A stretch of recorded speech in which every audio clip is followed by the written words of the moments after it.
Bismillahirrahmanirrahim. Assalamualaikum warahmatullahi wabarakatuh. Tuan-tuan dan puan yang dirahmati Allah, kita mulakan majlis kita pada pagi ini dengan kitab Al-Fatihah. A'udzu billahi minasyaitonir rajim. Bismillahirrahmanirrahim. Alhamdulillahi rabbil alamin. Ar-Rahmanir Rahim. Maliki yaumiddin. Iyyaka na'budu wa iyyaka nasta'in. Ihdinas siratal mustaqim. Siratal ladzina an'amta 'alaihim ghairil maghdubi 'alaihim waladdallin.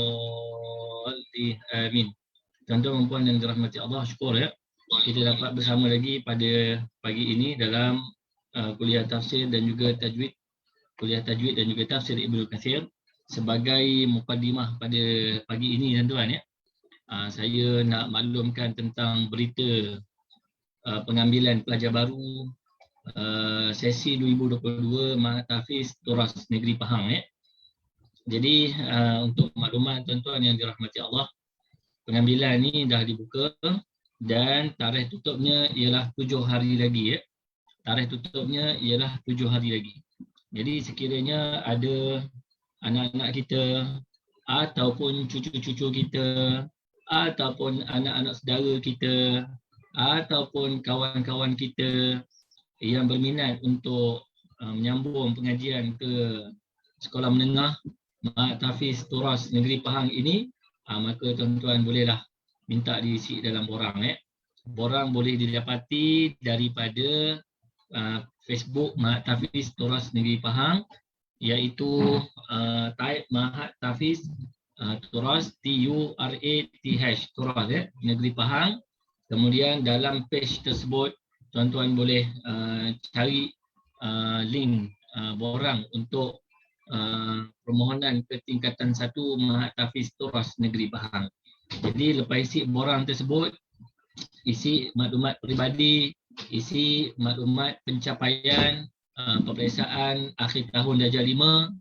Kalau tak ada result akhir tahun darjah 5, isi dah dalam isi dah dekat isi dah peperiksaan yang terdekat.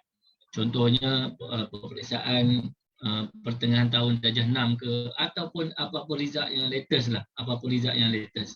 Boleh je masukkan ke dalam result tersebut, boleh masukkan dalam maklumat tersebut. Kemudian nanti kita akan submitkan borang tersebut dan tunggu sahaja SMS yang akan disampaikan ya. Jadi ini tuan-tuan ya, kalau ada kawan-kawan kita, saudara kita yang tak tahu apa tu Mahat Tafiz Turas Negeri Pahang, bolehlah bagi tahu dekat dia. Di Mahat Tafiz Turas ni dia ada SPM, kemudian dia ada kurikulum Turas dan dia ada kurikulum Tahfiz Al-Quran 30 juzuk. Jadi dengan kurikulum SPM tadi tu, dia boleh jadi pegawai PTD, dia boleh jadi accountant, dia boleh jadi lawyer, dia boleh jadi manager, dia boleh jadi businessman ataupun apa sajalah bidang-bidang yang dia suka untuk dimasuki ya. Manakala dengan kurikulum Turas, ni yang paling penting tuan-tuan ya. Kurikulum Turas ni lah yang akan membimbing kita untuk kita hidup dalam syariat yang sebenar. Ya. Jadi bila kita belajar kurikulum Turas ni, ada fiqahnya, ada hadisnya, ada akidahnya, ada tafsirnya dan sebagainya. Maka dengan ilmu tersebutlah kita dapat mendalami ilmu agama untuk kita amalkan dalam kehidupan kita. Jadi bila adanya kurikulum Turas, adanya penguasaan kitab-kitab agama ni tadi, maka kalau dia jadi pegawai PTD, dia jadi pegawai PTD yang alim. Kalau dia jadi accountant, dia jadi accountant yang faqih. Kalau dia jadi lawyer, dia akan jadi lawyer yang jujur dan amanah. Kalau dia jadi manager, dia akan jadi manager yang tahu hukum hakam agama. Kemudian kita tambahkan pula lagi dengan satu lagi kurikulum, iaitu Tahfiz Al-Quran 30 juzuk. Dengan adanya kurikulum tahfiz ni tadi, dia bukan sahaja cemerlang dari segi dunianya, dia alim dari segi fiqahnya, tetapi dia juga boleh membaca Al-Quran dengan baik. Boleh jadi imam, ya. Boleh jadi pakar Al-Quran, boleh jadi pakar tafsir, boleh jadi pakar qiraat dan sebagainya. Maka kita nak balance kehidupan kita ni, dunia pun dapat, akhirat pun dapat. Jadi tuan-tuan ya, maklumkan kepada kawan-kawan kita, maklumkan kepada cucu-cucu kita, maklumkan kepada anak-anak saudara kita, masuklah ke sekolah-sekolah yang mempunyai kurikulum yang dinamik supaya kita berjaya di dunia dan juga berjaya di akhirat. Ini dia kitab-kitab turas yang kita pakai di Maktab Turas, dan ini dia pencapaian yang telah dicapai oleh anak-anak kita di Mahat Tahfiz Turas ya. Kemudian ada yang dah khatam hafazan 30 juzuk, ada yang dah menyelesaikan syahadah 12 juzuk. Syahadah 12 juzuk tu maksudnya ialah dia bukan sahaja ingat, dia bukan sahaja menghafal, tetapi dia juga ingat keseluruhan ayat yang telah dihafal dengan baik sekali. Boleh baca 12 juzuk sekaligus tanpa melihat mushaf, dengan tanpa kesalahan, tuan-tuan ya. Kemudian bila kita hantar pertandingan, dia dapat johan. Bila kita buat peperiksaan akhir tahun, dia dapat keputusan yang cemerlang. Matematiknya dapat 92%, bahasa Inggerisnya dapat 80%. Maknanya akademik pun cemerlang, turas pun cemerlang, bahasa Arab pun fasih.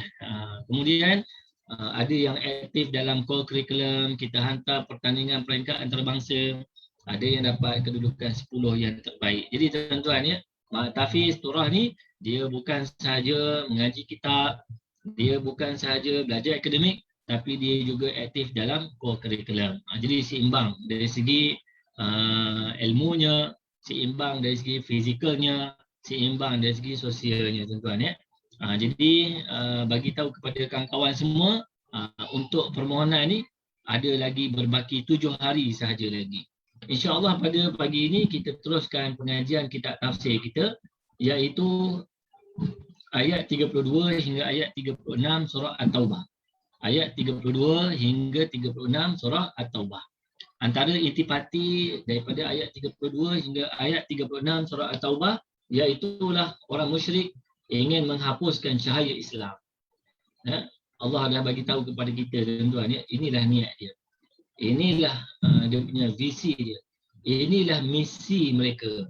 Iaitu kalau boleh, dia nak menghapuskan Islam daripada seluruh dunia ni. Macam-macam kejahatan yang dilakukan, macam-macam fitnah yang dilakukan, macam-macam strategi yang dilakukan, semuanya bertujuan untuk menghapuskan cahaya Islam. Jadi takkanlah kita nak duduk terperuk je, tuan-tuan ya.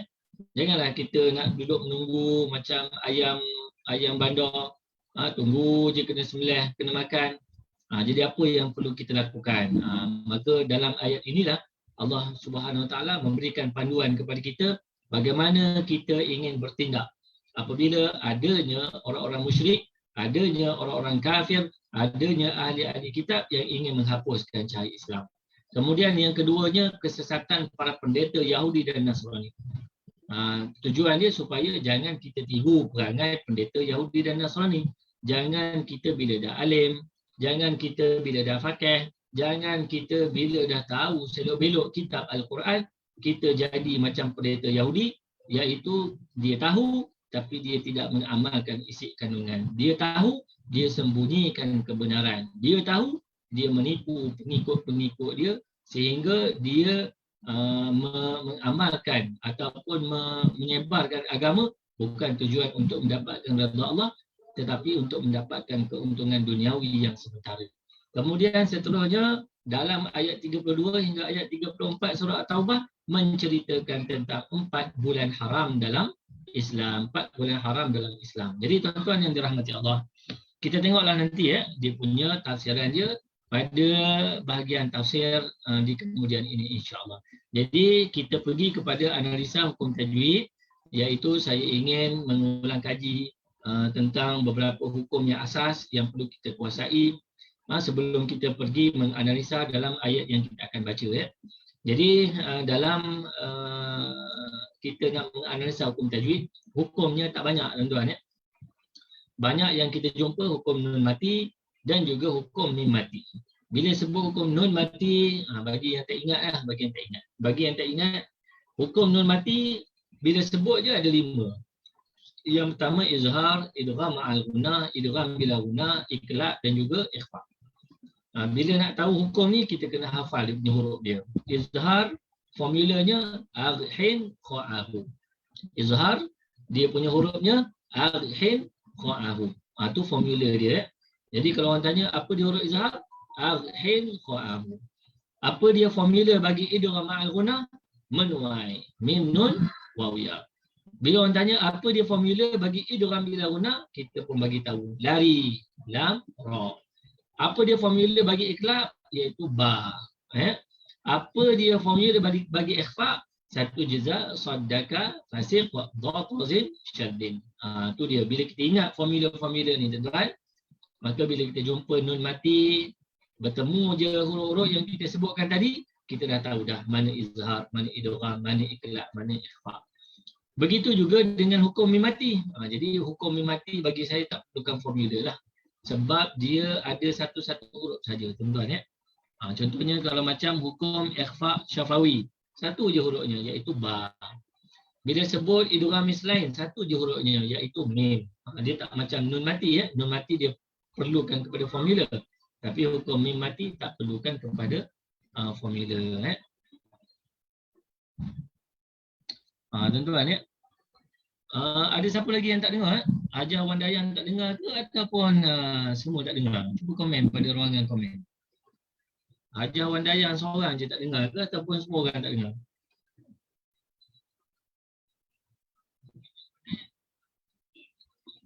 Saya rasa sepatutnya dengarlah ya. Kalau ada yang tak dengar tu mungkin setting pada setting pada speaker lah. Setting pada speaker ya. Okey, jadi seterusnya hukum mim mati ya. Hukum mim mati. Maka selain daripada mim dan ba, kalau mim mati bertemu dengan selain daripada mim dan ba, maka hukumnya ialah izhar syafawi. Okey. Jadi kita pergi kepada analisa hukum tajwid, tuan-tuan ya. Jadi dengan hukum nun mati dan mim mati, kita tengok pada yang pertama kita jumpa nun mati bertemu dengan huruf ya. Nun mati bertemu dengan huruf ya. Tuan-tuan ya, cuba tulis pada ruangan komen apakah nama hukum bagi nun mati bertemu dengan ya. Jadi sebelum tu saya nak mengucapkan ahlan wa sahlan kepada Hajar Sanaria, Hajar Ruqyah, Hajar Zabidah, Hajar Nur Aini, Hajar Jamilah ya.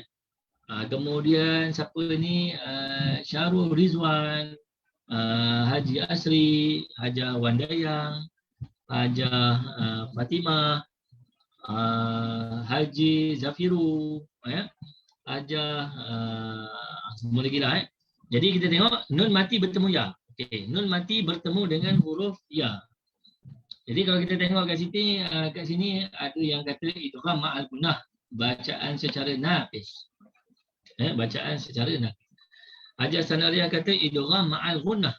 Idgham ma'al ghunnah. Hajar Ruqyah kata idgham ma'al ghunnah juga. Betul ke tak betul? Jadi cuba ingat balik semula formula yang saya sebut tadi. Nun mati bertemu dengan iya. Iya ni cari dia duduk dekat dalam formula mana pada hukum nun mati. Jadi kalau izhar aghin kha'ahu. Aghin kha'ahu. Ada tak huruf ya? Jawapan dia tak ada. Kita pergi kepada sebelah dia iaitu idgham ma'al ghunnah. Apa formula bagi idgham ma'al ghunnah? Menuai mim nun waw ya. Tak payah pergi jauh-jauh tuan-tuan ya. Kita dah jumpa dah huruf ya iaitu menuai mim nun waw ya. Maka idgham ma'al ghunnah lah di sini nama hukumnya. Maka tepat sekali jawapan yang diberikan oleh beberapa sahabat kita. Jawapan dia ialah idgham ma'al ghunnah. Cara bacaannya iaitu nun mati dimasukkan ke dalam ya. Nun mati dimasukkan ke dalam ya, kemudian kita dengungkan. Bunyi dia macam mana? Asal bunyinya an. Asal bunyinya an. Kemudian kita masukkan ke dalam ya, maka bunyi ya lah. Ai. Tadi an. Bila masuk ke dalam ya, dia jadi ai. Kemudian ma'al ghunnah. Ma'al ghunnah maksudnya berserta dengan ghunnah. Bila berserta dengan ghunnah, cara bacaannya iaitu ayyuq. Cuba kita tengok balik semula step by step ya. An, kemudian kepada ai, kemudian kepada ai. Sekali lagi saya ulang. An, kemudian ai, kemudian ai. Itulah proses bagaimana membunyikan idgham ma'al ghunnah. Jadi saya baca penuh dia. Yuriduna an yutfi'u nurallah. Yuriduna an yutfi'u. Yuriduna an yutfi'u. Begitu tuan-tuan ya.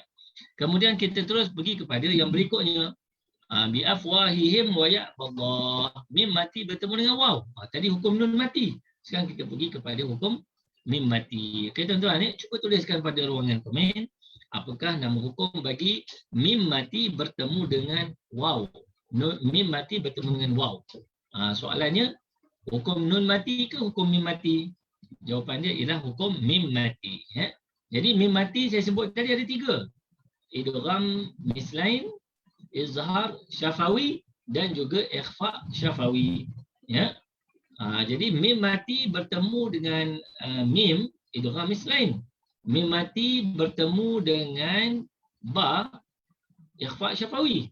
Manakala mim mati bertemu dengan selain daripada mim dan ba, namanya izhar syafawi. Jadi mim mati bertemu waw ni duduk dalam kelompok mana satu? Tuan-tuan, cuba kita tengok pada ruangan komen. Hajar Zabidah kata izhar syafawi. Hajar Rokiah kata izhar syafawi. Hajar Sanariah kata izhar syafawi. Maknanya semua cakap izhar syafawi lah. Sepakat ulama.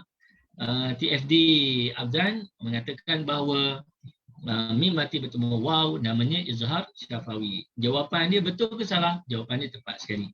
Mim mati bertemu dengan selain daripada mim dan ba, namanya izhar syafawi. Dibacakan macam mana?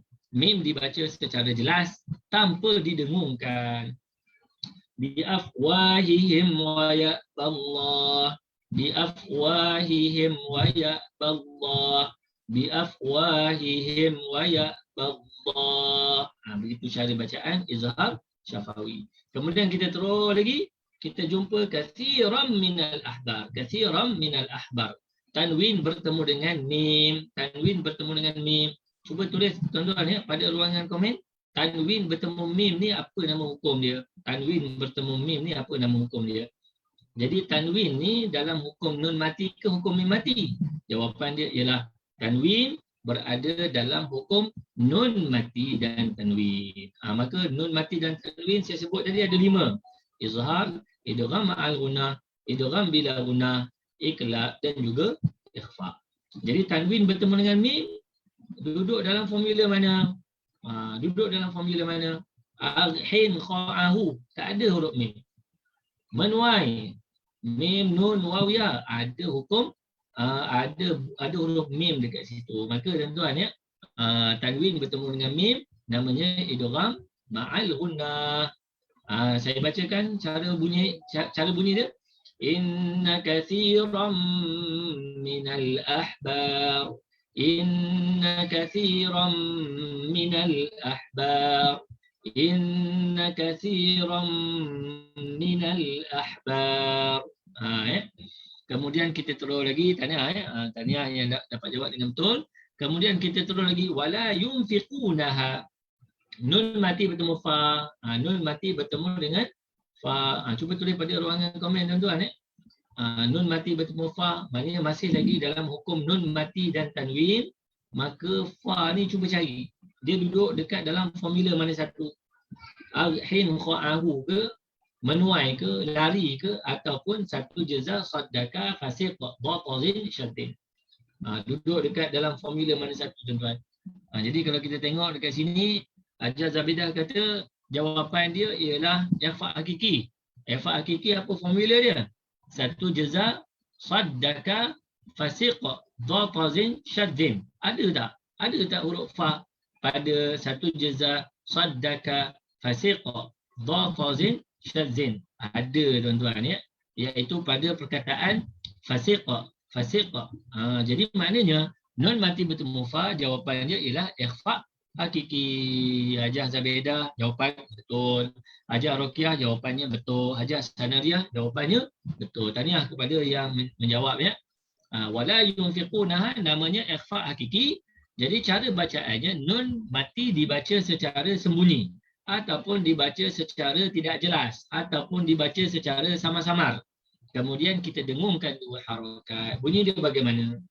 Wala yunfiqunaha wala yunfiqunaha wala yunfiqunaha wala yunfiqunaha.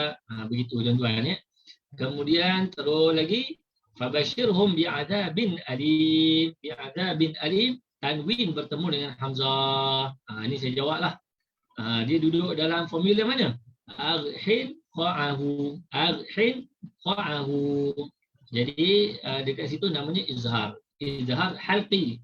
Kenapa halqi? Sebab hamzah ialah huruf halqum. Sebab tu namanya izhar halqi. Bagaimana cara bacaannya? Bunyi tanwin dibaca jelas tanpa dengung. Jelas tanpa dengung. Fabashirhum bi'adabin alim. Bi'adabin alim. Bi'adabin alim.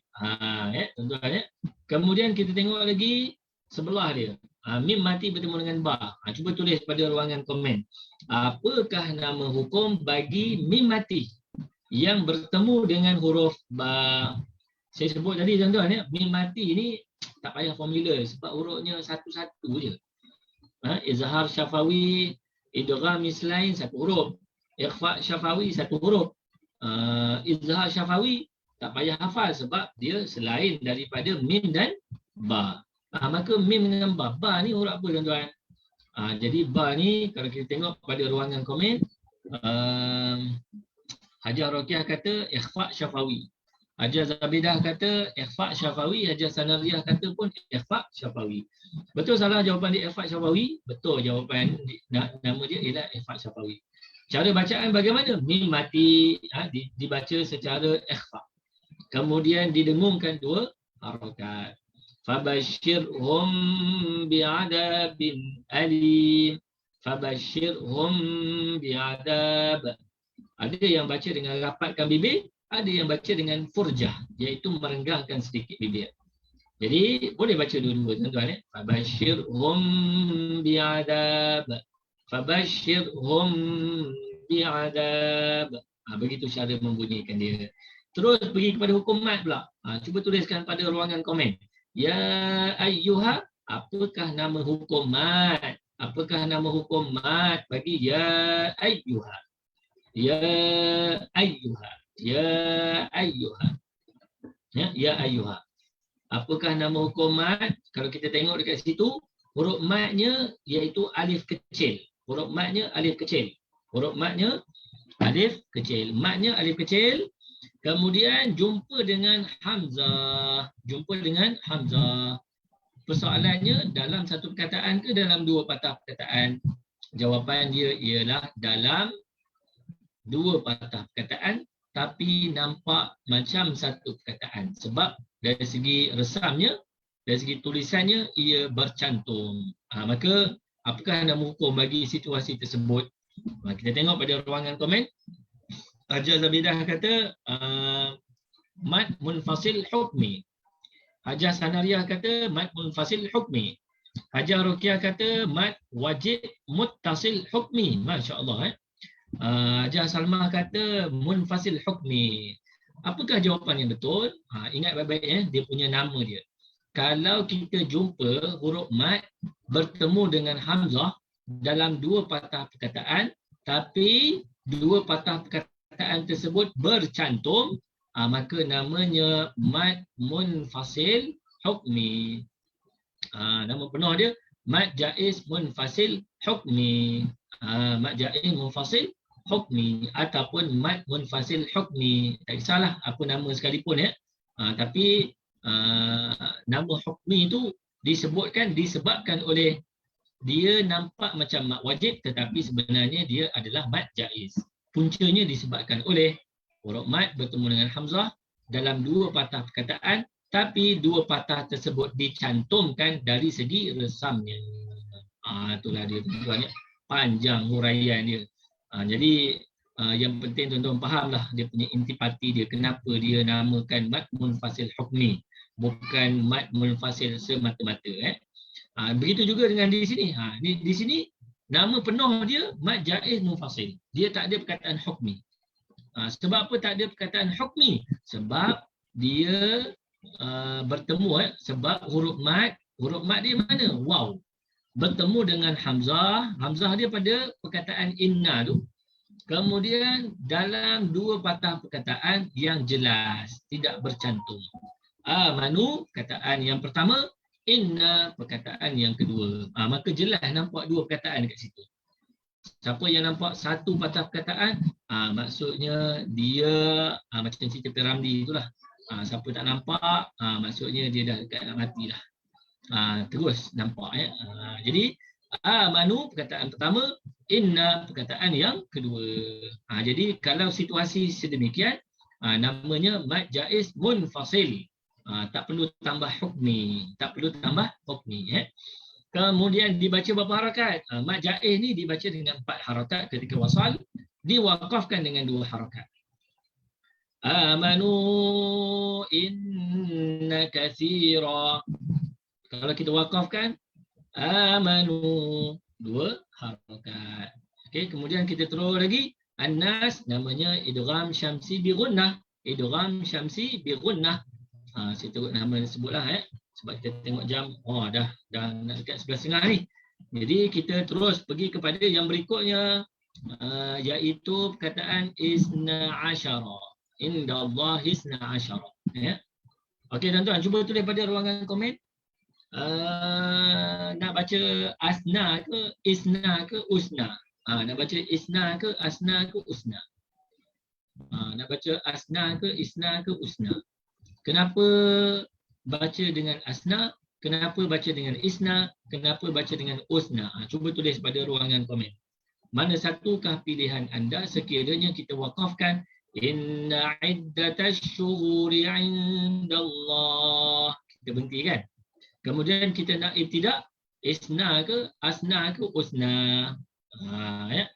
Jadi Hajar Zabidah kata baris bawah, baca dengan isna. Baca dengan isna. Ada lagi jawapan lain? Baca dengan isna. Jadi Hajar Salman kata baca dengan baris bawah isna. Okey. Ada siapa tahu tak kenapa dia dibaca dengan isna? Sebab jawapan isna tu betul. Baca dengan isna. Jadi Hajar Sanariah kata sebab tengok pada baris ketiga. Betul, tengok pada baris ketiga. Tetapi baris formula tersebut kalau dia tu adalah perbuatan. Ataupun dalam bahasa Inggeris kita panggil dia verb. Kalau dia verb. Kalau dia perbuatan atau dalam bahasa Arab dipanggil fa'lun, maka barulah kita gunakan formula tengok pada huruf ketiga. Kalau huruf ketiga bagi atas, dia start dengan bagi bawah. Kalau huruf ketiga bagi bawah, start dengan bagi bawah. Kalau huruf ketiga bagi depan, barulah kita baca dengan bagi depan. Tetapi isna ni bukan verb. Isna bukan fa'lun. Tetapi isna ialah isim. Ataupun kata nama. Ataupun dalam bahasa Inggeris kita panggil noun. Jadi kalau kata nama, maka dia tak boleh gunakan formula tengok huruf ketiga. Kalau kata nama tuan-tuan, kata nama dia punya formula dia mudah je. Kalau kata nama tu bermula dengan alif lam qamariyah ataupun alif lam syamsiyah, maka kita start dengan baris atas. Al-Qari'ah, Ar-Rahman. Lagi apa lagi? Al-Musyrikuna, Al-Muttaqina. Itu maksudnya kita mulakan dengan baris atas. Itu dipanggil kata nama, noun. Ataupun dalam bahasa Arab dipanggil ismun. Jadi kata nama, kalau start dengan alif lam, kita baca dengan baris atas, sama ada alif lam qamariyah ataupun alif lam syamsiyah. Tapi kalau selain daripada alif lam, maka dia ada baris dia sendiri. Dia ada baris dia sendiri. Kecuali bagi 7 kata nama. 7 kata nama. Apa dia kata nama tersebut? Kata nama tersebut Antaranya ialah ismun. Ismun. Ismun tak ada baris tuan-tuan. Ismun tak ada baris. Dia letak hamzah wasal dekat awal dia. Ismun. Maka nak ibtidak dengan apa? Ibtidak dengan baris bawah. Lagi apa? Isnaini. Isnataini. Maka yang ni pun ibtidak dengan baris bawah. Ya. Lagi ibnun. Ibnatun. Ibnun. Ibnatun. Pun start dengan baris bawah. Jadi maknanya dia ada 7 kata nama yang khusus yang kita ibtidak dengan baris bawah. Selain daripada 7 kata nama ni, maka dia ada barisnya tersendiri. Tuan-tuan ya. Jadi tak perlu bimbanglah bab kata nama ni, sebab kata nama ni kita kena ingat 2 je. Yang pertama ibtidak dengan baris atas kalau dia dengan alif lam, kemudian ibtidak dengan baris bawah bagi 7 kata nama yang khusus, dan selain daripada itu dah ada baris dah diletakkan. Maka mudah untuk kata nama ya. Bagi formula tengok huruf ketiga itu kalau dia ialah kalimah berbentuk verb, fi'lun ataupun perbuatan. Itu baru dah tengok pada baris yang ketiga, huruf yang ketiga. Wallahu a'lam. Jadi dekat sini kalau kita wakafkan indallah, kita ibtidak isna asyara syahran. Tapi ibtidak dengan cara demikian salahlah, kena belajar ibtidak dengan wakaf pula. Sebab ibtidak dengan wakaf dekat tempat yang saya sebutkan tadi tak sesuai ya. Tapi itu kalau tak tahulah, maka ramailah yang ikut dan dia wakaf dan ibtidak. Jadi kalau dia terjumpa dekat perkataan tersebut, maka dia ibtidaklah cara bagaimana saya sebutkan tadi ya. Kemudian terus lagi arba'atun, di situ kena baca tebal kerana ra-nya mati sebelumnya berbaris di atas. Arba'ah. Tak boleh senyum. Arba'ah salah. Kemudian seterusnya kafah. Siapa tahu apakah nama hukum bagi kafah? Apakah nama hukum bagi kafah? Dia ada tanda panjang. Maka yang ada tanda panjang ni dia ada 4 je. Iaitu yang pertama mat wajib, yang kedua mat jaiz, yang ketiga mat lazim, yang keempat mat farqu. Mat wajib, mat jaiz, mat lazim, mat farqu. Tuan-tuan boleh teka 4 kali. Kalau salah kali pertama boleh cuba lagi yang kedua. Kalau salah kali kedua boleh cuba yang ketiga. Kalau salah kali ketiga boleh cuba yang keempat. Kalau salah yang keempat, maka tuan-tuan mengucaplah kalimah syahadah. Jadi tuan-tuan kita tengok jawapan yang diberikan. Hajar Zabidah kata mat lazim kalimi musaqqal. Hajar Salman kata mat lazim kalimi musaqqal. Hajar Sanaria kata mat lazim kalimi musaqqal. Semuanya jawab dengan betul. Mat lazim kalimi musaqqal. Kenapa mereka menjawab dengan musaqqal? Kerana selepas tanda panjang ada huruf yang bertanda sabdu. Maka tak payah fikir panjang, itulah mat lazim kalimi musaqqal. Kalau tak ada sabdu, mat lazim kalimi mukhaffaf. Ingat, musaqqal mukhaffaf. Musaqqal mukhaffaf. Musaqqal ada sabdu, mukhaffaf tak ada sabdu. Wallahu a'lam. Kita baca dengan 6 harakat kat situ. Wa qatilul musyrikina kaffatan kama. Begitulah cara bacaan bagi mat lazim. Kena baca 6 harakat. Waladdallin. Jangan baca waladdallin. Salah ya. Salah baca dengan pendek itu tapi tidaklah membatalkan solat. Cuma dia telah menyalahi sunnah dalam membaca Al-Quran, maka hukumnya makruh. Tuan-tuan jangan buat benda makruh. Walaupun tak berdosa tapi makruh, ianya dibenci. Maka hendaklah belajar tajwid supaya kita baca mengikut sunnah Nabi SAW dan mendapat pahala yang berlipat kali ganda.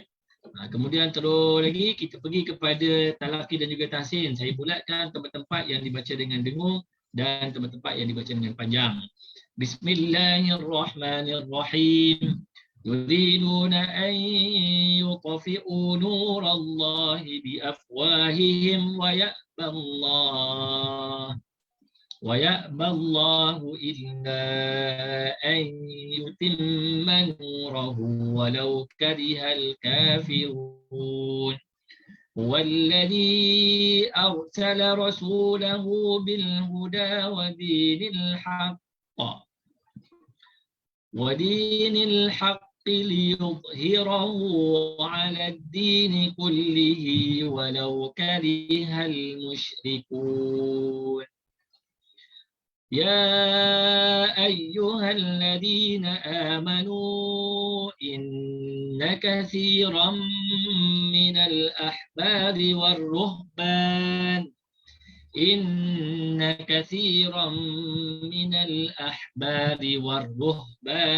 يأكلون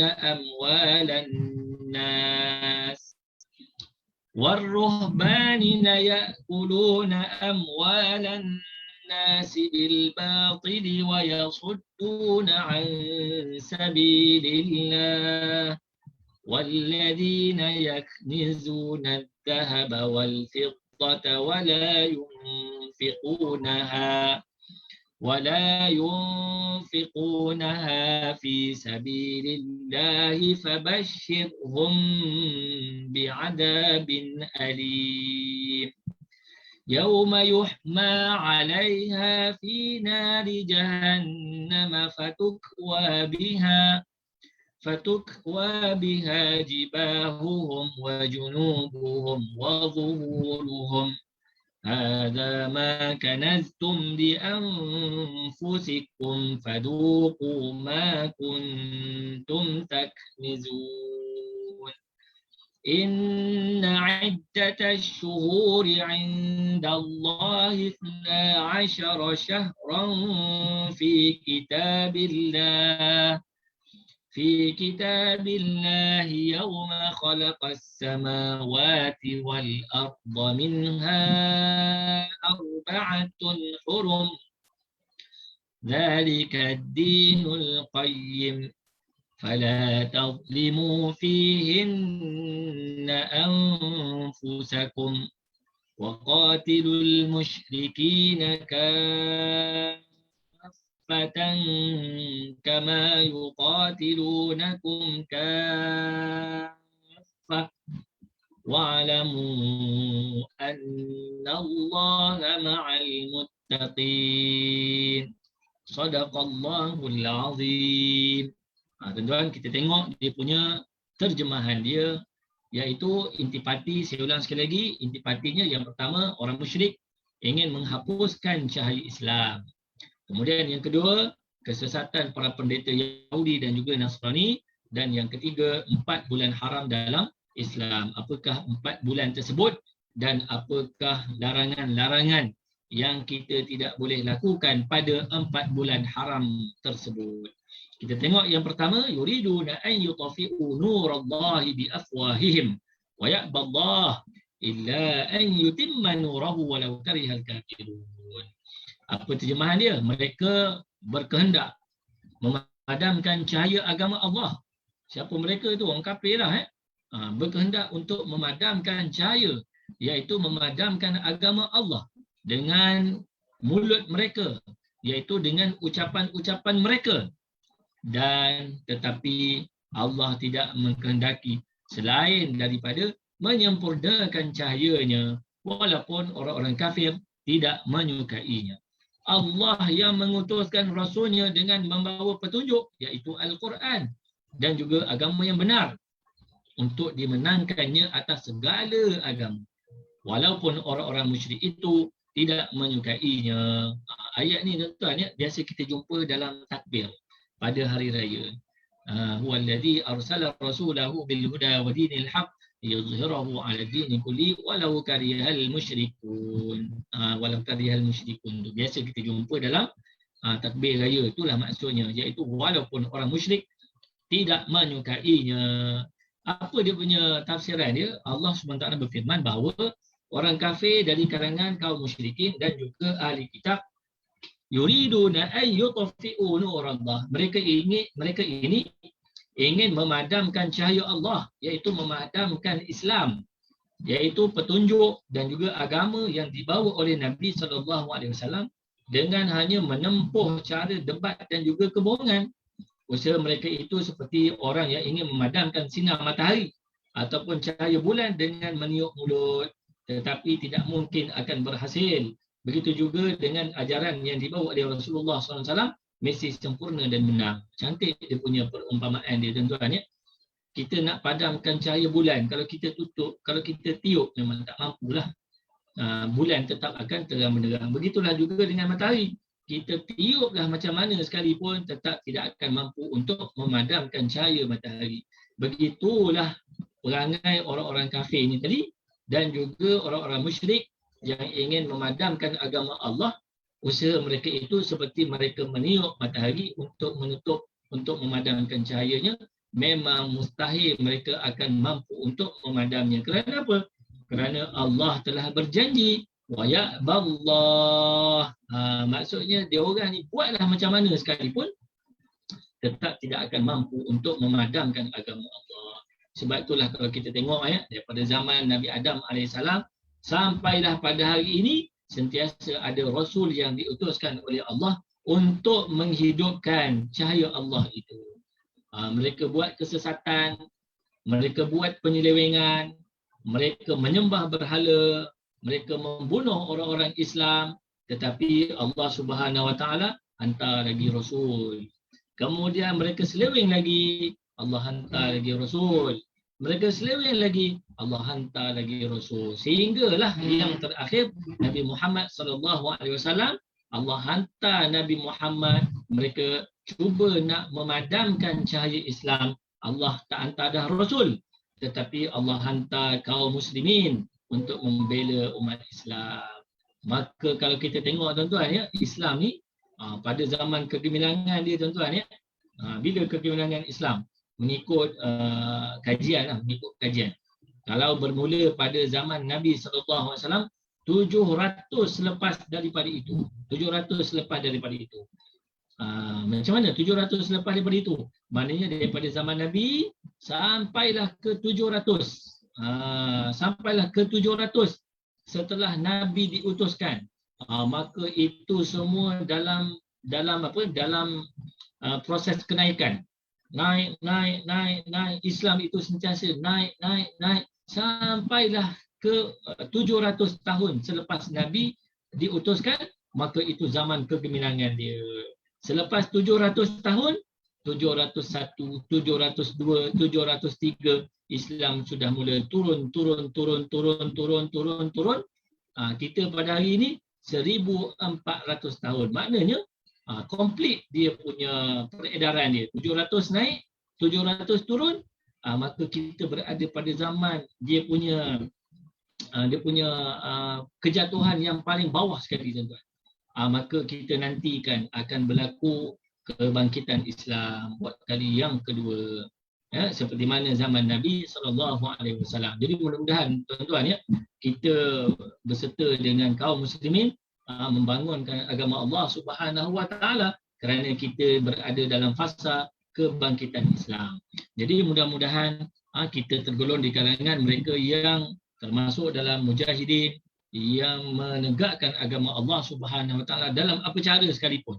Ada yang menyumbangkan nyawanya, ada yang menyumbangkan hartanya, ada yang menyumbangkan kebijaksanaannya, ada yang menyumbangkan kekayaannya. Apa sahaja yang kita ada tuan-tuan ya, kita gunakan untuk agama Allah Subhanahu Wa Taala, supaya kalau kita tidaklah orang kata apa, tak masuk macam orang kata tak masuk secara, tak menyertai secara penuh, tapi kurang-kurangnya adalah juga sumbangan kita untuk agama Allah Subhanahu Wa Taala. Jadi tuan-tuan ya, mudah-mudahan kita ni berada dalam mereka yang memperjuangkan agama Allah. Jadi kemudian dalam keadaan mereka ini ingin menghapuskan agama Allah, siapa dia? Orang kafir, orang Yahudi, orang Nasrani ingin menghancurkan agama Allah. Tetapi apa jawapan Allah? Wa ya'ballahu illa an yutimma nurah. Allah tidak menghendaki selain daripada yutimma nurahu, iaitu menyempurnakan cahayanya. Meskipun orang-orang kafir membencinya. Jadi Orang kafir adalah orang yang menutupi sesuatu. Dari sinilah waktu malam dinamai sebagai kafir. Kerana waktu malam menutupi segala sesuatu. Dan petani juga dinamakan sebagai kafir kerana petani menutupi benih-benih dalam tanah seperti mana firman-Nya, ajabal kuffara nabatuh, tanaman-tanamannya mengagumkan para petani. Jadi orang kafir ni dia nak tutup agama Allah, tetapi apa yang Allah lakukan iaitu Allah menyempurnakan agamanya. Sebab itulah tuan-tuan ya, pada masa Nabi SAW, di penghujung usia Nabi SAW, maka semua agama dalam dunia ni telah dipadamkan oleh Allah. Ya, habis. Yahudi kalah dengan Islam. Kemudian Nasrani ingin menutup agama Allah, dipadamkan oleh Islam. Majusi ingin memusnahkan agama Islam, dipadamkan, dikalahkan oleh Allah Subhanahu Wa Taala. Maka ketika Nabi SAW pada tahun 10 Hijrah, tak ada agama dah pernah ditewaskan oleh Islam. Semuanya telah dikalahkan kerana janji Allah, wa ya'ballahu illa an yutimma nurahu. Dan pada tahun 10 Hijrah turunnya ayat al-yauma akmaltu lakum dinakum wa atmamtu alaikum ni'mati wa raditu lakum al-islam madina. Allah kata sekarang telah sempurnanya agama Allah. Tuan-tuan ya.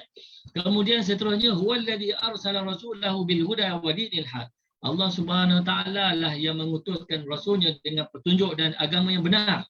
Petunjuk adalah berita kebenaran, iman yang sahih dan juga ilmu yang bermanfaat yang dibawa oleh Nabi SAW. Adapun agama yang benar adalah perbuatan yang sahih dan juga bermanfaat di dunia dan di akhirat. Jelas dia punya maksud dia, tuan-tuan ya. Kita terus liyuzhirahu 'ala ad-dini kullihi, untuk dimenangkan atas semua agama, iaitu terhadap semua agama seperti yang disebutkan dalam hadis, iaitu Nabi SAW bersabda, innallaha zawadiyal arda masyariqaha wa magharibaha wa sayablughu mulku ummati ma zuwiyadiya minha. Sesungguhnya Allah telah menghimpunkan untukku bumi timur dan baratnya, dan kekuasaan umatku akan mencapai wilayah yang dihimpunkan untukku, Hadis riwayat Muslim. Tuan-tuan ya, sebelum Nabi SAW wafat, Nabi telah diperlihatkan seluruh bumi. Ya, Nabi telah diperlihatkan seluruh bumi. Maknanya timur dan barat Nabi dapat lihat mengikut mukjizat dia lah. Kemudian apa yang Nabi nampak?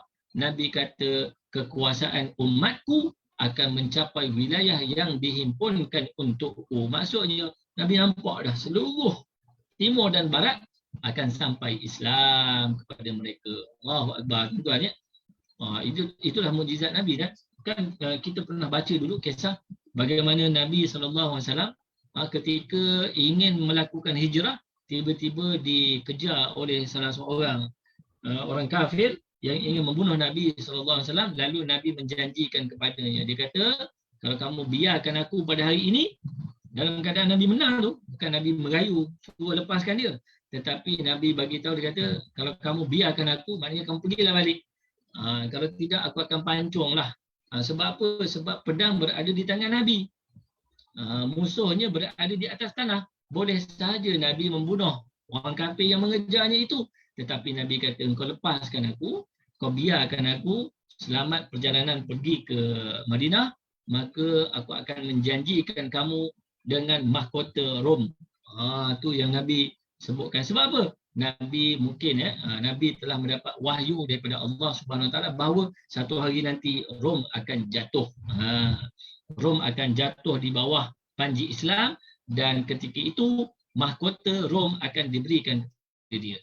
Itu janji Nabi SAW ketika ingin melakukan hijrah. Padahal masa itu satu negara Islam pun tak ada. Sama juga pada ketika Nabi SAW mengatakan sabdaannya ini, Nabi bagi tahu bahawa seluruh timur dan barat akan dikuasai oleh umat Islam. Padahal Nabi pada masa itu baru Islam pada masa itu berada di Mekah saja. Islam pada masa itu hanya berada di Madinah saja. Belum lagi pergi keluar. Tapi Nabi bagi tahu, aku telah diperlihatkan bumi ini, timur dan baratnya, semua timur dan barat ini akan dikuasai oleh umat Islam. Memang betul tuan-tuan ya. Pada hari ini kalau kita tengok, mana negara yang tak ada agama Islam? Cuba sebutkan mana negara yang tak sampai agama Islam di sana. Amerika ada Islam di sana. Bahkan mengikut kajian ni dia kata pertambahan umat Islam di Amerika itu pertambahannya setiap tahun sebanyak 10 ke 20%. Dekat barat, di London, di UK, di mana lagi, di belah-belah Rusia, Islam tersebar di sana dan pertambahan umat Islam di sana mengikut kajiannya 10 ke 20%. Sehingga kan dikatakan ada satu kajian lah, dia kata di Paris, di Perancis, satu masa nanti umat Islam akan menjadi umat majoriti di sana. Allahu Akbar, tuan-tuan ya. Jadi itulah yang Nabi sebutkan, dia kata Islam akan sampai ke seluruh pelosok dunia. Kerana apa? Kerana diperlihatkan oleh Allah Subhanahu Wa Taala melalui mukjizat dia. Jadi tuan-tuan, seterusnya lagi, sementara itu Muslim berkata daripada Aisyah radhiyallahu anha, dia berkata, aku mendengar Nabi SAW bersabda, la yazhabul lailu wan naharu hatta tu'bada Lata wal Uzza. Tidak bergeser waktu malam dan siang sehingga Lata dan Uzza disembah. Namun pada masa itu tuan-tuan ya, maksudnya dekat dalam ni ialah la yazhabul lailu wan nahar, tidak bergeser waktu malam dan siang, maksudnya tidak berlaku kiamat. Tidak berlaku kiamat sehingga Lata dan Uzza akan disembah. Maksudnya apa? Ini berita buruknya lah. Iaitu di mana walaupun Islam sentiasa menang, Islam berjaya disebarkan ke seluruh dunia, tetapi Nabi bagi tahu satu masa nanti akan berlaku di mana Lata dan Uzza akan disembah kembali. Allahu Akbar.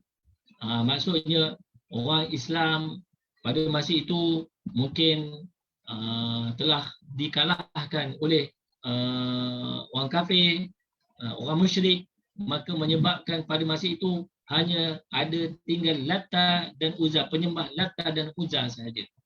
Memang betul tuan-tuan ya, satu masa nanti seperti mana yang saya sebutkan tadi, Islam dia naik. Setelah 700 dia turun, kemudian dia akan naik kembali, naik. Jadi sampai satu peringkat tuan-tuan ya, waktu dia turun, na'udzubillah min zalik. Na'udzubillah min zalik, pada masa itu umat Islam semua dah lemah, umat Islam semua dah dikalahkan, maka orang mula menyembah berhala kembali. Pada masa itu barulah akan diturunkan Nabi Isa alaihissalam akan menghancurkan berhala-berhala ini.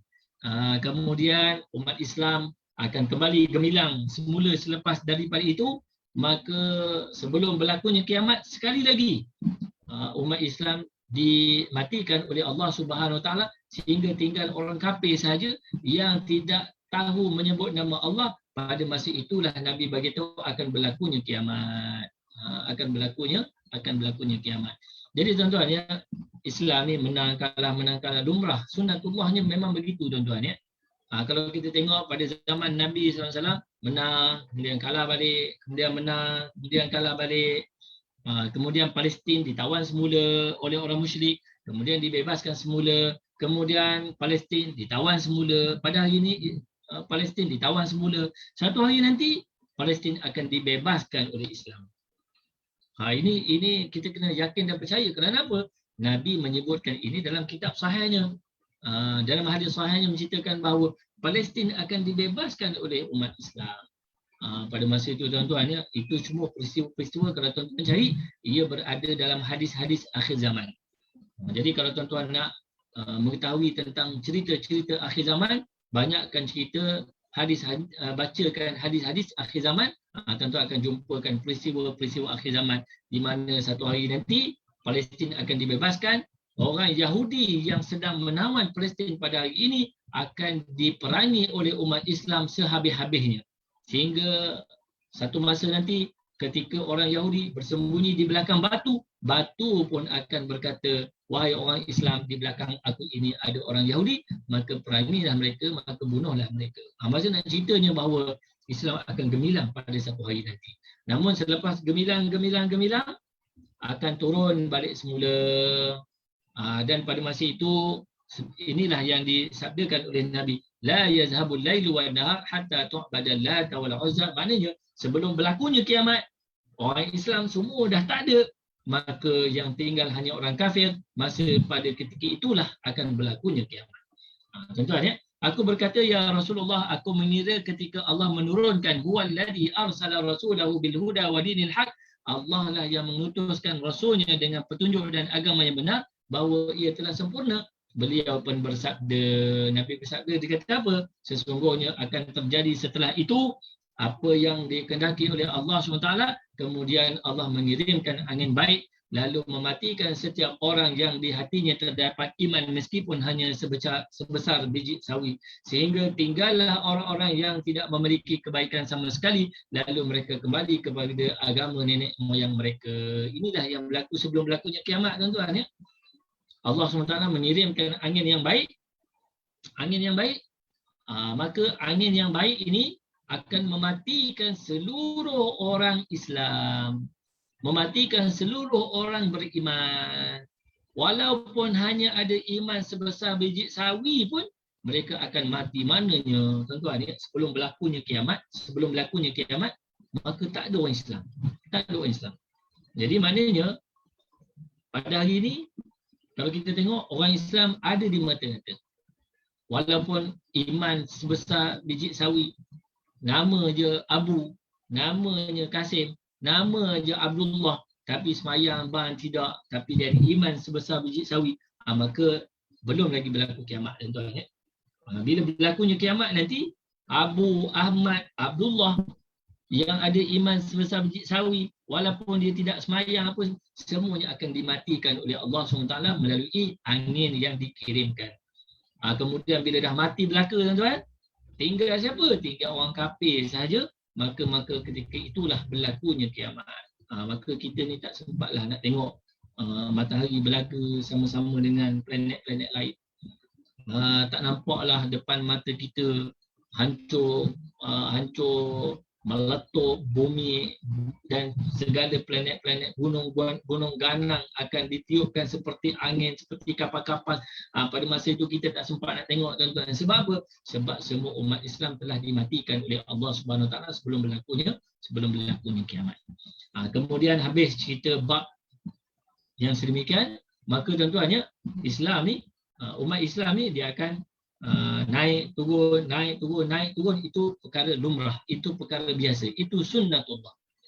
Kalau kita tengok pun sama juga, tuan-tuan, ekonomi negara kita 10 tahun sekali, tahun 98 jatuh teruk, kemudian naik balik, 2008 jatuh balik, kemudian naik balik, kemudian tahun 2018 jatuh teruk, ramai bisnes bankrupt, ramai syarikat gulung tikar. Kemudian tahun 2020, 2021 dia akan naik balik. Itu sunnatullah. Ada naik dan ada turun. Tetapi kita ni nak selamat, kita kena sentiasa berada bersama syariat Allah. Sentiasa berada bersama perjuangan Islam. Barulah kita akan selamat. Waktu umat Islam tengah kalah pun, kalau kita berada dalam perjuangan Islam, mati kita tetap mati dalam kemenangan. Sebab apa? Kemenangan itu bukan bergantung kepada kita ni dapat negara ke ataupun dapat menguasai seluruh dunia ke, tidak, tuan-tuan ya.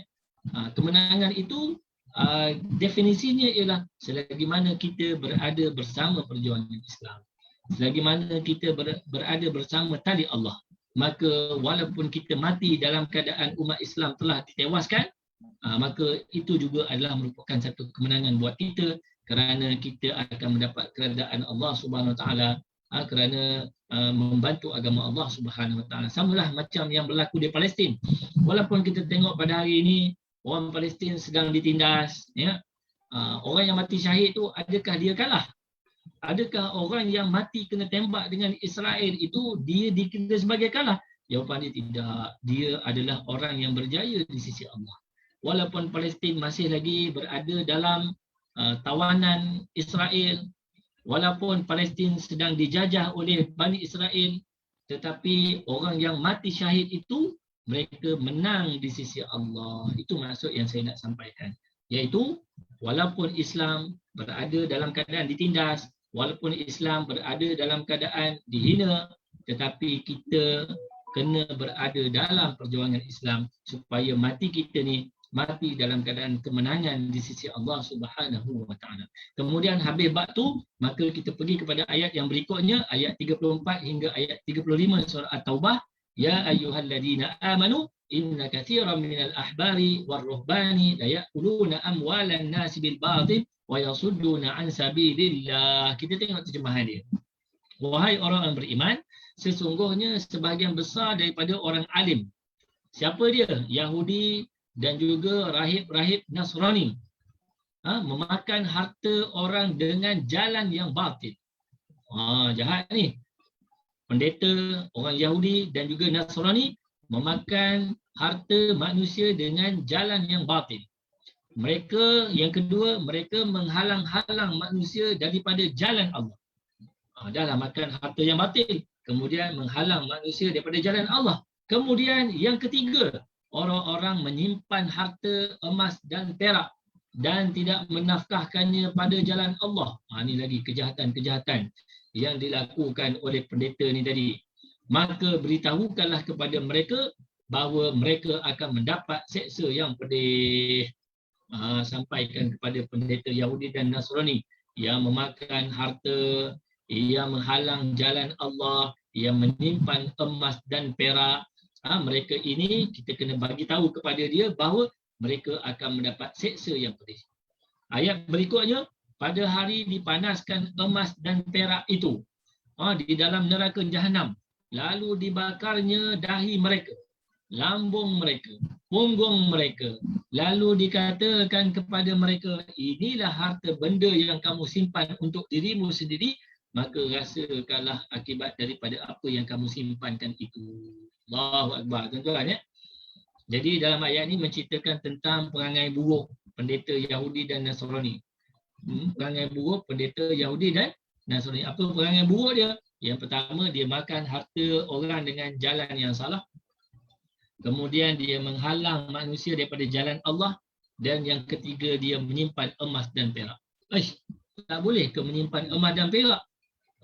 Tak boleh ke menyimpan emas dan perak? Kita tengok dia punya tafsiran dia nanti. Apakah yang dimaksudkan dengan menyimpan emas dan perak? Sebab kita pun ada simpan emas dan perak juga. Kita pun ada simpan duit dan sebagainya. Adakah menyimpan kekayaan ini merupakan satu kesalahan? Maka kita tengok tafsirnya nanti, tuan-tuan ya. As-Sudi berkata al-ahbar adalah pendeta dari kalangan orang-orang Yahudi dan ar-ruhban adalah pendeta dari kalangan orang Nasrani. Memang benar bahawa ahbar adalah merupakan orang alim dari kalangan orang Yahudi. Di mana firman-Nya, laula yanhahumur rabbaniyuna wal ahbar an qawlihimul itsma wa aklihimus suht. Mengapa para rahib dan juga ruhban tidak melarang mereka daripada perkataan bohong dan juga memakan makanan yang haram? Siapa pendeta Yahudi dan juga Nasrani yang selalu kita sebut ya? Kalau kita tengok pendeta Yahudi dalam kisah siapa? Dalam kisah Abdullah ibn Salam. Abdullah ibn Salam. Abdullah ibn Salam ni saya pernah cerita dulu. Abdullah ibn Salam ni adalah merupakan seorang pendeta Yahudi. Dia adalah merupakan orang yang paling dipercayai oleh orang-orang Yahudi. Satu hari Abdullah bin Salam berjumpa dengan Nabi lalu memeluk agama Islam sebab dia melihat kebenaran yang terdapat pada diri Nabi SAW. Kemudian disebabkan Abdullah bin Salam telah memeluk agama Islam, maka Nabi suruh dia bagi tahu, Nabi suruh panggil orang-orang Yahudi datang ke rumah baginda, kemudian ceritakan tentang siapakah Abdullah ibn Salam. Dia tak tahu Abdullah ibn Salam ni dah masuk Islam ya. Kemudian Abdullah bin Salam ni dinyorokkan di belakang pintu lah. Maksudnya orang Yahudi tak nampak Abdullah bin Salam ni. Maka ketika Nabi berada bersama dengan orang Yahudi, lalu Nabi pun tanya kepada orang Yahudi. Dia kata, wahai orang Yahudi, cuba sebutkan tentang Abdullah ibn Salam. Adakah dia bagus ataupun dia tak bagus? Lalu orang Yahudi kata apa? Orang Yahudi kata, Abdullah bin Salam ni bagus. Abdullah bin Salam ni orang paling alim. Abdullah bin Salam ini orang yang paling dipercayai. Abdullah bin Salam ini orang yang paling mengetahui kitab Taurat kami. Dia kata tentang Abdullah bin Salam. Kemudian Nabi pun cakap kepada Abdullah bin Salam, wahai Abdullah bin Salam, keluarlah kamu daripada belakang pintu ni. Tunjukkan mukamu. Maka Abdullah bin Salam pun keluarlah di hadapan para Yahudi tadi tu. Maka dia pun bagi tahu, wahai sahabat-sahabatku, dia kata, aku telah pun memeluk agama Islam. Maka orang Yahudi serta-merta mengubah kenyataan mereka. Dia kata, kamu ni sudah gila Abdullah bin Salam. Kamu pengkhianat kepada agama kita Abdullah bin Salam. Kamu adalah orang yang paling jahat di kalangan kami. Nampak tak tuan-tuan? Tetapi Abdullah bin Salam ni dah salah satu pendeta Yahudi yang telah mendapat hidayah daripada Allah Subhanahu Wa Taala. Tetapi selain daripada itu, mereka ini berperangai seperti mana yang disebutkan oleh Allah Subhanahu Wa Taala dalam ayat ini, iaitu mereka ini memakan harta dengan jalan yang batil. Mereka ini menyembunyikan kekayaan mereka dan mereka ini tidak menafkahkan harta itu di jalan Allah. Ya. Manakala seterusnya ar-ruhban. Ruhban iaitulah pendeta, para ahli ibadah dari kalangan orang Nasrani. Sementara al-qissisun iaitu adalah orang alim di kalangan mereka. Seperti yang difirmankan olehnya, dalika bi anna minhum qissisina wa ruhbana. Yang demikian itu kerana mereka terdapat qissisun dan juga ruhban, ya. Jadi maksudnya satu peringatan akan bahaya para ulama su', iaitu orang alim yang mengajak kepada keburukan, dan juga para ahli ibadah yang salah jalan, seperti yang dikatakan oleh Sufyan bin Uyainah, barang siapa di antara ulama kita yang rosak akhlaknya, maka mereka menyerupai orang Yahudi, dan barang siapa di antara ahli ibadah kita yang rosak akhlaknya, mereka menyerupai orang Nasrani. Allahu Akbar, tuan-tuan, ya. Sedebuk atas kepala kita, ya. Sedebuk atas kepala kita. Sebab apa? Sebab bagi saya, tuan-tuan, ya, para pelajar dari kalangan TFD Masjid Abzan, boleh dikatakan alim, boleh dikatakan tahu selok-belok agama. Sebab apa? Sebab telah pun menyelesaikan beberapa buah kitab. Kitab apa? Kitab Torah ni. Telah menyelesaikan beberapa buah kitab Turas. Daripada awal diperkenalkan program TFD ni sampai kepada hari ini, berapa banyak kitab-kitab Turas telah dihabiskan. Berapa banyak kitab-kitab tafsir daripada juzuk 1 sampai ke juzuk 10 telah dikhatamkan oleh para ahli peserta Turah ni, peserta TFD ni. Maka berhati-hatilah, tuan-tuan, ya, dengan perenggan las tu. Dia kata satu peringatan bahayanya ulama su', iaitu orang alim yang mengajak kepada keburukan, dan juga para ahli ibadah yang salah jalan, seperti yang dikatakan oleh Sufyan bin Uyainah, barang siapa di antara ulama kita yang rosak akhlaknya, maka mereka menyerupai orang-orang Yahudi. Dan barang siapa ahli ibadah kita yang rosak akhlaknya, mereka adalah menyerupai orang Nasrani. Allahu Akbar. Ingat peringatan ini, tuan-tuan. Jangan lepaskan. Kalau boleh, tuliskan balik semula peringatan ini. Kita tampalkan di dinding-dinding. Kita tampalkan di pintu-pintu rumah kita. Supaya jangan kita jadi orang alim yang rosak akhlak, maka kita ibarat seperti orang Yahudi. Jangan kita jadi ahli ibadah yang rosak akhlak, maka kita jadi seperti orang Nasrani. Na'udzubillah min zalik. Tuan-tuan, ya. Jadi ini adalah satu peringatan yang berat untuk kita, yang kita dah banyak belajar kitab ni. Maka jangan sekali-kali kita jadi seperti orang Yahudi dan juga Nasrani yang dilaknat oleh Allah Subhanahu Wa Taala kerana mereka mempunyai ilmu tetapi mereka tidak beramal dengan ilmu yang telah mereka pelajari. Kemudian dalam hadis yang disebutkan, la tarkabunna sunana man sanana man kana qablakum hazwal qudzati bil quddah. Iaitu yang bermaksud kamu akan mengikut tradisi orang-orang sebelum kamu secara pas, iaitu serupa sama seperti Yahudi dan Nasrani. Na'udzubillah. Para sahabat bertanya, adakah Yahudi dan Nasrani? Rasulullah menjawab, faman, lantas siapa lagi? Dalam satu riwayat disebutkan orang-orang Parsi dan juga Romawi. Rasulullah menjawab, faminan nasi illa haula, siapa lagi orangnya selain daripada mereka. Jadi maksudnya kita ni, tuan-tuan, ya, seperti mana dalam ayat sebelum ni, kita dah berada pada zaman yang kejatuhan Islam yang sangat teruk. kejatuhan Islam yang berada pada peringkat yang paling bawah. Pada kegemilangan Islam pada 700 tahun selepas Nabi diutuskan. Sebutlah contohnya Spanyol, Andalusia, dulu dipanggil Spanyol ya. Dulunya dipanggil Andalusia, sekarang dah dipanggil sebagai Spanyol. Dulu dipanggil Portugal. Portugal tu nama buah dalam bahasa Arab, tuan-tuan. Sebab apa namanya Portugal? Sebab orang Islam menguasai negara tersebut setelah beratus-ratus tahun lamanya. Beratus-ratus tahun lamanya, tuan-tuan ya. Namanya Portugal. Hari ini telah bertukar menjadi bukan Portugal lagi, tapi dipanggil Portugal. Portugal. Portugal itu adalah Portugal dalam bahasa Arab. Kenapa namanya sedemikian? Kerana Islam telah berada di sana ratusan tahun dahulu. Bukan puluhan tahun, tetapi ratusan tahun dahulu. Bayangkan berbagai-bagai khazanah Islam yang berada di sana dan pada hari ini telah pun dipindahkan negara barat. Dan nak ceritanya itu adalah berada pada 700 ke 800 tahun kegemilangan Islam. Lalu selepas daripada itu Islam mula jatuh dan hari ini kita berada pada kejatuhan yang paling bawah.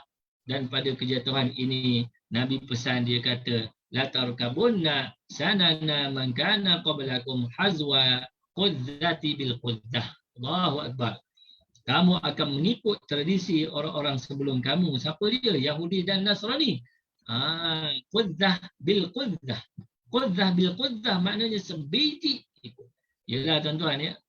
Hari ini orang Yahudi dan Nasrani dia buatlah apa saja kita ikut. Kalau kita tak ikut, kita nampak macam mundur sangat. Kalau kita tak ikut, kita rasa tertinggal ke belakang. Kalau kita tak ikut, orang kata kita ni kolat. Kalau kita tak ikut, orang kata kita ni jumud.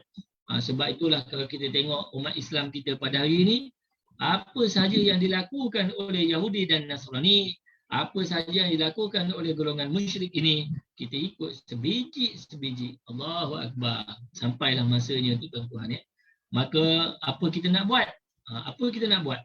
Apabila kita berada pada zaman kerosakan yang sangat teruk ini, apa kita nak buat? Jawapan dia ialah kita kena pegang dengan Quran dan sunnah lapat-lapat. Nabi kata gigit sunnah, gigit Al-Quran dan sunnah dengan gigi geraham. Gigit Al-Quran dan sunnah dengan gigi geraham. Maksudnya bukan gigit Al-Quran, tuan-tuan. Bukan gigit kitab Bukhari dan Muslim, tuan-tuan. Kitab Bukhari dan Muslim tebal. Tak boleh kita nak gigit. Tak mampu kita nak buka mulut dua luah nak gigit kitab Bukhari dan Muslim tu, tuan-tuan. Yang dimaksudkan oleh Nabi ialah kita kena ikut betul-betul apa yang telah diperintahkan oleh Allah dalam Al-Quran dan juga sunnah. Nescaya kita akan selamat walaupun kita berada pada zaman fitnah ini. Alhamdulillah, tuan-tuan ya. Allah takut kita sekarang kita berada pada zaman-zaman kerosakan yang begitu dahsyat ini. Maka mudah-mudahan Allah SWT golongkan kita dalam golongan yang memegang, yang mengikut Al-Quran dan hadis dengan sebenar-benarnya. Kemudian untuk itu Allah SWT berfirman, la ya'kuluna amwalan nasi bil batil wa yasudduna an sabilillah. Ini perangai-perangai yang Allah kata jangan ikut. Jangan ikut pendeta Yahudi dan Nasrani. Apa perangai yang dilakukan oleh ulama su dari kalangan Yahudi dan Nasrani? La ya'kuluna amwalan nasi bil batil. Mereka memakan harta orang dengan jalan yang batil. Dan juga wa yasudduna an sabilillah, mereka menghalang manusia daripada jalan Allah. Orang nak buat baik dia tak bagi. Orang nak pergi solat dia tak bagi. Orang nak pergi umrah dia tak bagi. Orang nak pergi haji dia tak bagi. Orang nak pergi melakukan ibadah korban dia tak bagi. Orang nak baca Quran dia tak bagi. Itu dia wa yasudduna an sabilillah. Hal itu kerana mereka memakan harta dunia dengan mengorbankan agama dan dengan sarana jabatan mereka. Seperti hanya para alim Yahudi pada zaman jahiliah, di mana mereka mempunyai kedudukan di dalam masyarakat dan mendapatkan pajak serta sumbangan daripada rakyat ketika Rasulullah diutuskan, mereka tetap dalam kesesatan dan juga kekafiran kerana tidak mahu kehilangan jabatan mereka. Tak mahu kehilangan kedudukan mereka dalam jawatan mereka itu, maka Allah SWT menghapuskan ketamakan mereka dengan cahaya kenabian dan menggantikannya dengan kehinaan dan juga kerendahan, serta mereka akan mendapatkan amarah dan murka daripada Allah SWT. Jadi ketika Nabi datang berjumpa dengan pendeta-pendeta, pembesar-pembesar Yahudi dan Nasrani ini untuk menyampaikan agama Allah, untuk menyampaikan Islam, yang menjadi penghalangnya, itulah dia ulama-ulama su dari kalangan Yahudi dan Nasrani. Mereka kata tipu ni, Muhammad tipu ni, Muhammad tak betul ni, Muhammad ni mereka-reka agama. Siapa yang cakap? Pendeta dari kalangan Yahudi dan Nasrani. Supaya apa? Supaya orang Yahudi dan Nasrani tidak mengikut Nabi. Kenapa dia takut sangat pengikut-pengikut dia mengikut Nabi SAW? Sebab dia takut kehilangan jawatan dan juga pangkat dalam masyarakat. Takut tuan-tuan. Padahal kalau diikut-ikutlah, kemudian dia boleh kekal menjadi orang yang penting dalam agama mereka itu. Dalam masyarakat tak hilanglah. Macam contohnya apabila Islam masuk ke bumi tanah Melayu ini, apabila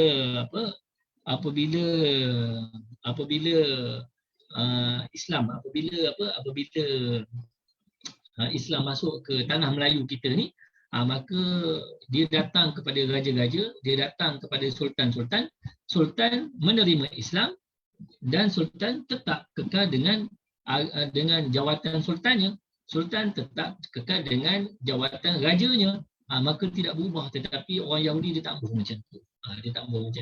Dia sayangkan jawatan dan pangkat dia, tetapi dalam masa yang sama dia tak nak juga mengikut Nabi SAW.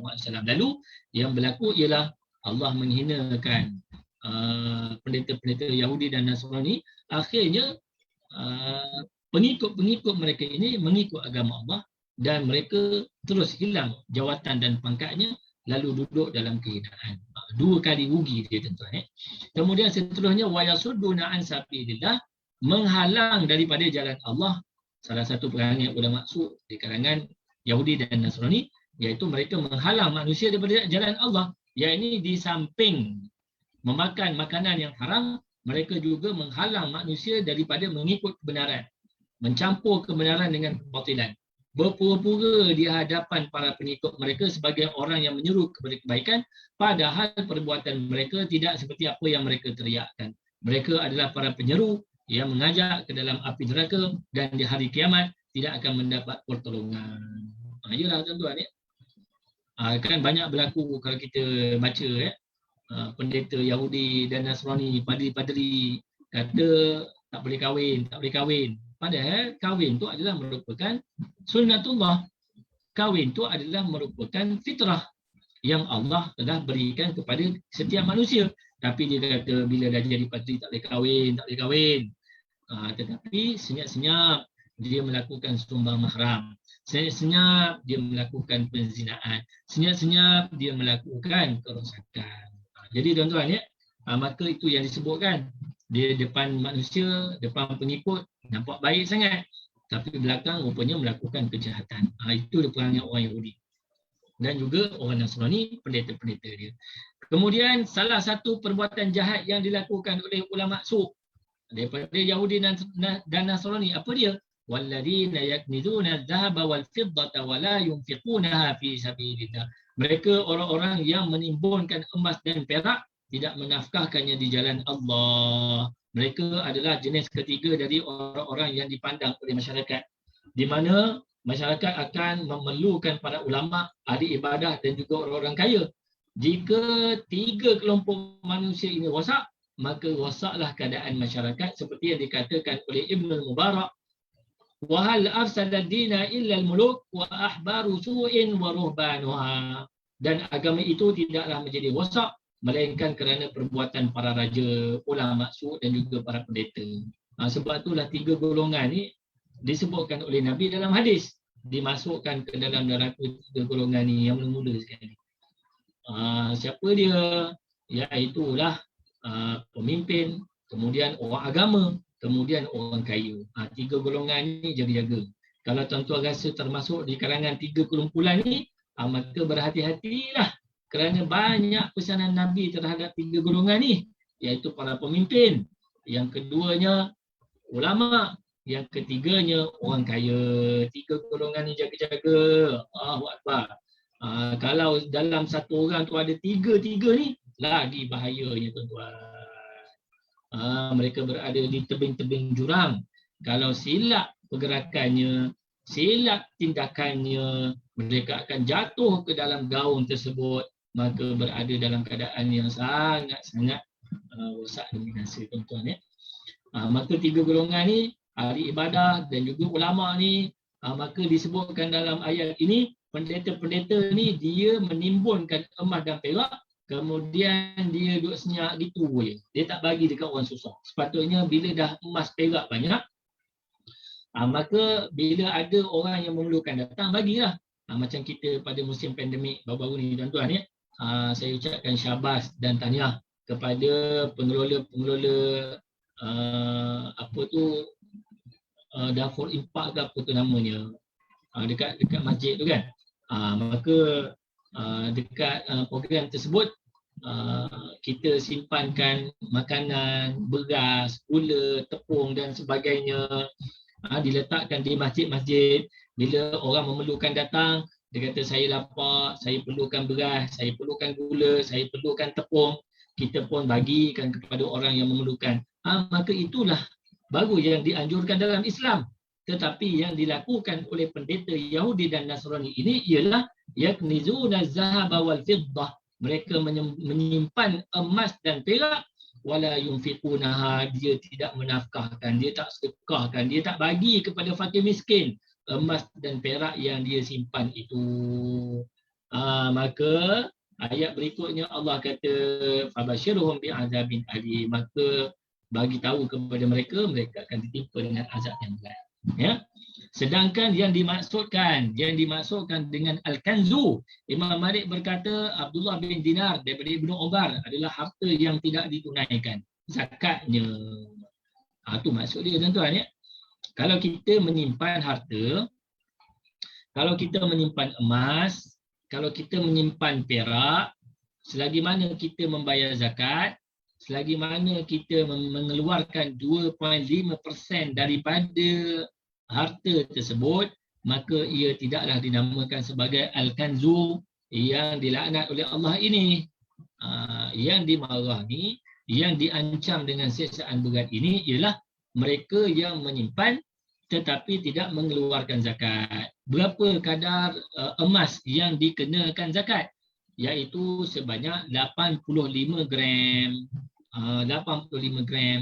85 gram berapa ringgit? Contohlah tuan-tuan ya, pada hari ini harga emas lebih kurang RM280. Kalilah tuan-tuan, 1 gram kali dengan 280. Maksudnya kalau 85 gram kali dengan 280, maka itulah jumlah simpanan yang dikenakan zakat. Kalau kita ada harta sebanyak itu, disimpankan selama 1 tahun, maka kita wajib mengeluarkan zakat. Kalau kita tidak mengeluarkan zakat, maka kita ni sama dengan ahbar dan juga ruhban yang disebutkan oleh Allah dalam ayat ini, maka kita dilaknat, diancam dengan azab yang pedih di akhirat nanti.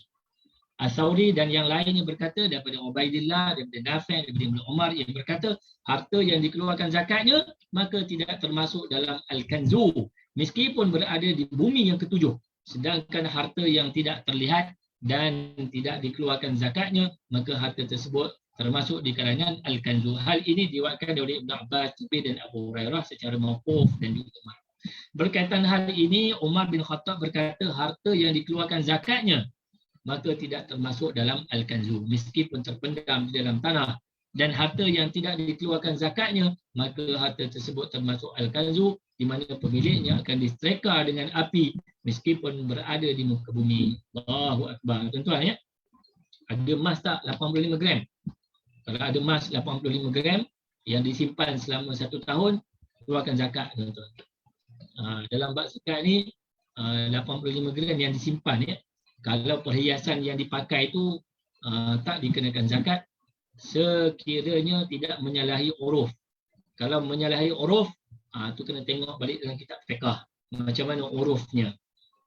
Kan ada orang mami jarum. Tahu mami jarum ya?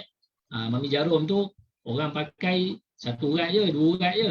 Ini dia pakai daripada lengan, daripada gelangan tangan ni sampai ke bahu. Masya Allah, sampai ke bahu dia pakai. Tak ada orang pakai macam tu. Jadi bila tak pakai macam tu, itu maksudnya menyalahi huruf. Jadi walaupun dia pakai, tetap dikenakan zakat. Tetap dikenakan zakat. Jadi tuan-tuan ya, untuk bab zakat emas ni, siapa yang tak berapa nak faham ni, cubalah jumpa dengan ustaz-ustaz, belajar bab zakat, supaya kita tidak termasuk di kalangan mereka yang dilaknat oleh Allah, yang diancam dengan streka dengan api neraka. Emas tadi tu akan dijadikan, dicairkan, kemudian disereka atas belakang kita ni. Allahu Akbar. Cuba tuan-tuan pergi tengok emas ataupun besi-besi yang dicairkan. Cuba titikkan satu titik je atas jari kita ataupun atas tapak tangan kita. Apa jadi pada tangan kita, tuan-tuan? Bagaimana pulanya kalau disereka di seluruh badan kita? Na'udzubillah min dzalik. Tuan-tuan, seterusnya Al-Bukhari meriwayatkan daripada Az-Zuhri, dari Khalid bin Aslam, ia berkata, kami keluar bersama Abdullah bin Umar. Lalu dia berkata, ini adalah sebelum diturunkan perintah zakat. Lalu ketika perintah zakat diturunkan, Allah menjadikannya sebagai pembersih harta. Begitu juga dengan apa yang dikatakan Umar Abdul Aziz dan juga Arab bin Malik. Ayat tersebut telah dinasah, dihapuskan oleh firman Allah, "Khudh min amwalihim shadaqah." Ambillah zakat daripada sebahagian harta mereka. Sa'id bin Muhammad bin Ziyad berkata daripada Abi Umamah bahawa ia berkata, hiasan pedang termasuk dalam Al-Kanzu. Aku tidak mengatakan kepada kamu kecuali apa yang aku dengar daripada Rasulullah sallallahu alaihi wasallam. Kemudian seterusnya lagi firman Allah, yauma yuhma 'alaiha fi nari jahannam fatuqwa biha jibahuhum wa junubuhum. Pada hari dipanaskan emas dan perak di dalam neraka jahanam, lalu dibakar dengannya dahi mereka, lambung tu macam belakang mereka dan punggung mereka. Lalu dikatakan kepada mereka, inilah harta bendamu yang kamu simpan untuk dirimu sendiri, maka rasakanlah sekarang akibat daripada apa yang kamu simpan itu. Dia ini dikatakan kepada mereka, perkataan ini sebagai cercaan dan juga penghinaan terhadap mereka, seperti mana firman-Nya, "Tsumma subbu fawqa ra'sihi min 'adzabil hamim, dzuqa innaka antal azizul karim." Kemudian tuangkanlah di atas kepalanya siksaan daripada air yang panas. Rasakanlah sesungguhnya kamu orang yang perkasa lagi mulia. Ad-Dukhan ayat 48 hingga 49. Dia ini di antara balasan, ini adalah sebagai balasan atas perbuatan tersebut, dan inilah yang kamu timbun untuk diri kamu. Allahu Akbar. Tuan-tuan ya, kalau berani lagi tak keluarkan zakat, tuan-tuan ya, tak tahulah nak cakap apa. Cari mereka yang malas bayar zakat, cari mereka yang sayang duit, takut keluarkan zakat. Yalah tuan-tuan ya, kalau 10,000, kalau 20,000 zakatnya tak banyak lah tuan-tuan ya. Kalau 20,000 kali dengan 2.5% tak banyak sangat tuan-tuan. Tapi kalau 2 juta, kalau 20 juta, kalau 200 juta, kalau 2 bilion, masa tu tuan-tuan ya, baru tuan-tuan garuk kepala. Banyaknya zakat nak kena keluar. Pada masa itulah iman akan diuji. Maka orang yang tak mengeluarkan zakat dalam keadaan Allah bagi harta kekayaan yang banyak, ni orang tak bersyukur ni. Allah dah bagi banyak duit, Allah bukan suruh keluarkan banyak-banyak. Allah suruh keluarkan 2.5% saja. 97.5% lagi belanja dah habis-habis. Tapi dia sayang 2.5% ni, sanggup dibakar dalam api neraka, sanggup dididihkan dengan, dituangkan dengan api daripada api neraka, dicairkan emas dan perak dalam api neraka, dituangkan ke dahi mereka. Cuba bayangkan, sanggup tak? Sanggup ke tak sanggup? Kalau kat dunia tak sanggup, dekat akhirat pun tak sanggup. Maka ikutlah perintah Allah untuk keluarkan zakat daripada jumlah yang telah ditetapkan. Kemudian untuk itu dikatakan, barang siapa yang mencintai sesuatu lebih mengutamakannya daripada taat kepada Allah, nescaya ia akan diseksa dengan sesuatu tersebut. Dan manakala mereka itu lebih mengutamakan pengumpulan harta daripada keredaan Allah, maka diseksa dengan harta tersebut. Sebagaimana Abu Lahab, laknat Allah ke atasnya, Dia selalu memusuhi Rasulullah sallallahu alaihi wasallam sementara sang isteri membantunya. Maka pada hari kiamat perempuan tersebut akan menjadi seksa baginya. Di mana di lehernya terdapat tali daripada sabut, iaitu ia mengumpulkan kayu-kayu neraka lalu dilemparkan kepada suaminya. Ini semua agar seksa tersebut akan terasa lebih menyakitkan jika datang daripada orang yang membantunya di dunia. Sebagaimana halnya dengan harta-harta ini, manakala lebih disukai oleh pemiliknya, maka harta tersebut akan lebih membahayakannya di akhirat. Ia akan dibakar, dipanaskan di atas harta-harta itu di dalam neraka dengan panas yang tidak terbayang dahsyatnya. Dahi, lambung dan juga punggung mereka akan disereka dengan harta tersebut. Wallahu a'lam. Jadi tuan-tuan ya, kita macam kita ni kalau orang kita tak kenal kita yang mengkhianati kita ni, kita tak rasa pedih sangat tuan-tuan ya. Contohnya tak siapa-siapa daripada Uganda ke, daripada Afrika ke, dia mengkhianati kita, maka kita tak rasa sedih sangat. Tetapi kalau yang mengkhianati kita tu adalah isteri ataupun anak, maka perasaan pedih tu Masya Allah tuan-tuan. Begitulah di akhirat nanti orang benda yang kita paling sayang, iaitu harta kita, kekayaan kita, benda itulah yang akan menjadi kayu bakar kita di akhirat. Maka pada masa itu dahlah sakit, kemudian pedihnya tidak terkira dalam hati ni, sebab benda yang paling sayang itulah yang membakar kita di akhirat nanti. Jadi maknanya sayang kepada harta, keluarkanlah zakat. Imam Abu Ja'far bin Jarir berkata daripada Sauban bahawa Rasulullah SAW pernah bersabda, barang siapa yang meninggalkan harta timbunan pada hari kiamat, harta tersebut akan berbentuk sesosok makhluk buas yang bertaring yang akan terus mengikutnya. Orang tersebut berkata kepadanya, kurang ajar, siapakah kamu ini? Ia menjawab, aku adalah harta timbunanmu yang kamu tinggalkan. Ia terus mengikutnya hingga melahapnya dan mengunyah tangan orang tersebut, lalu diikutnya dengan seluruh badannya. Allahu Akbar. Benda yang disayang, harta yang disayang sangat, di akhirat nanti menjadi binatang buah. Binatang buah itulah yang akan makan dia. Harta dia yang dia sayang dekat dunia, harta itulah yang akan memakannya di akhirat nanti.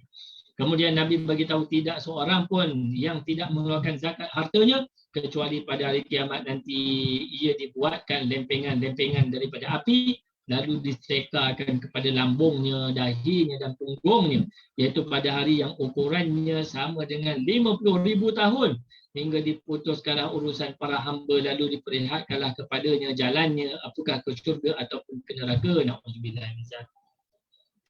Dah lah lama tuan-tuan ya, 50,000 tahun lamanya kena seksa dengan harta yang kita kumpulkan ya.